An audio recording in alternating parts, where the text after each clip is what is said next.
Suite Consultancy. www.pakbettv.com.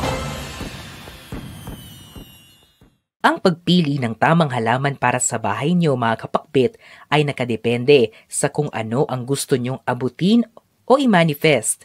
Dahil kung lahat ay naaayon at tumutugma sa isa't isa, magkakaroon ng positive vibes sa paligid at kalaunan ang nais niyo sa buhay ay matutupad. Kaya naman mga kapakbet, kung gusto mo ng kaunlaran at kasaganaan ngayong year 2024, narito ang top 6 prosperity plants na dapat meron sa loob ng inyong bahay. Ang paglalagay ng mga halaman mga kapakbet ay ang pinakamadaling paraan at ang natural na gawain upang makaakit ng good energies sa isang lugar. Ito ay napatunayan na lalo na kung sinasamahan ng sipag at tiyaga sa parte ng mga taong naninirahan sa bahay.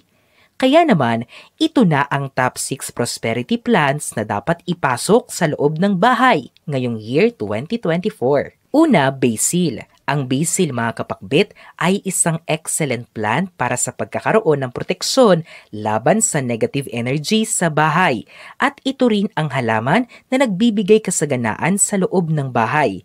Dagdag pa, ang halaman na ito ay pwede niyong gawing sangkap kung kayo ay nagluluto. Kung ilalagay nyo ito sa loob ng bahay mga kapakbet, siguraduhin lamang na ito ay malapit sa bintana ng bahay dahil ito ay nangangailangan ng araw na mula sa labas. Para hindi mamatay, iwasang ilagay sa sulok ng bahay o kung gusto nyo dito siya ilagay, bigyan ng sapat na oras para ilabas at ipasok ulit sa loob. Ikalawa, jasmine. Isa sa advantages ng jasmine mga kapakbet ay hindi ito nangangailangan ng matinding pag-aalaga dahil kaya nitong mabuhay sa mga lugar sa bahay na hindi gaanong nasisinaga ng araw. Hindi rin ito nangangailangan araw-araw ng pagdilig. Isa sa mga benepisyo nito sa loob ng bahay ay ang pagpapabango sa paligid at dagdag pa, ang jasmine mga kapakbet ay ang plant that attracts wealth and prosperity. Tiyak na kayo ay uunlad sa tulong ng halaman na ito. Ikatlo, jade plant. Pagdating sa feng shui, ang jade plant ang isa sa pinakapopular na halaman na inilalagay sa loob ng bahay. Sinisimbolo nito ang yaman at kasaganaan. Ang mga dahon nito mga kapakbet ay kulay green na kumikinang lalo na kung inaalagaan ng mabuti. At kung mananatiling ganito ang kanilang mga dahon, indikasyon ito na ang hangin sa bahay ay malinis. Kaya naman, para hindi ito mamatay, diligan at paarawan ito. Maglagay din ng pataba every 2 weeks.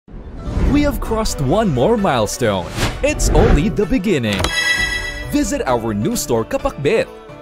Unit 1004 Cityland Shaw Tower, corner St. Francis Shaw Boulevard, Mandaluyong City.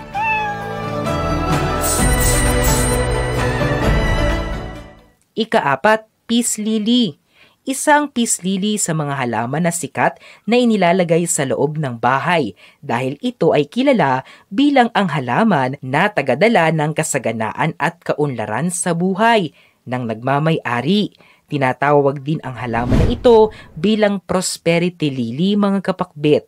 Pinaniniwalaan din na ang peace lily ay makakatulong upang makamit mo ang tagumpay pagdating sa iyong trabaho, negosyo, pag-aaral at relasyon. Gusto ng halaman na ito mga kapakbet ang sinag ng araw, kaya naman ilagay ito malapit sa bintana ng bahay. Huwag nyo rin itong kalimutang diligan. Ika-5, snake plant. Sunod naman na Prosperity Plants 2024 mga kapakbet ay ang snake plant. Sinisimbolo ng snake plant ang swerte, positivity at kasaganaan. Isa rin ito sa mga most common house plants. Ang halaman na ito mga kapakbet ay hindi mahirap alagaan.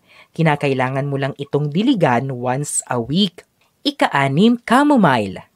At ang panghuling halaman sa ating listahan ay ang chamomile. Isa itong bulaklak mga kapakbet na perpektong gawing palamuti sa sala ng bahay, sa kusina at sa lamesa nyo. Ang halaman na ito ay pumuputol sa sigla ng kamalasan at ito ay nagbibigay ng bagong simula sa inyo upang makaranas ng kaunlaran sa buhay. Pinapasigla nito ang enerhiya ng bahay. Nangangailangan pa rin ito ng araw, kaya ilabas ito paminsan-minsan. Huwag ding kalimutang diligan. Nailista nyo ba mga kapakbet? Ang mga halaman na nabanggit ay tiyak na makakatulong sa inyo upang makamit ang kaunlaran na hinahangad. Tandaan palagi na huwag iasa sa mga halaman na ito ang kapalaran mo sa buhay dahil mga gabay lamang natin ito mga kapakbet.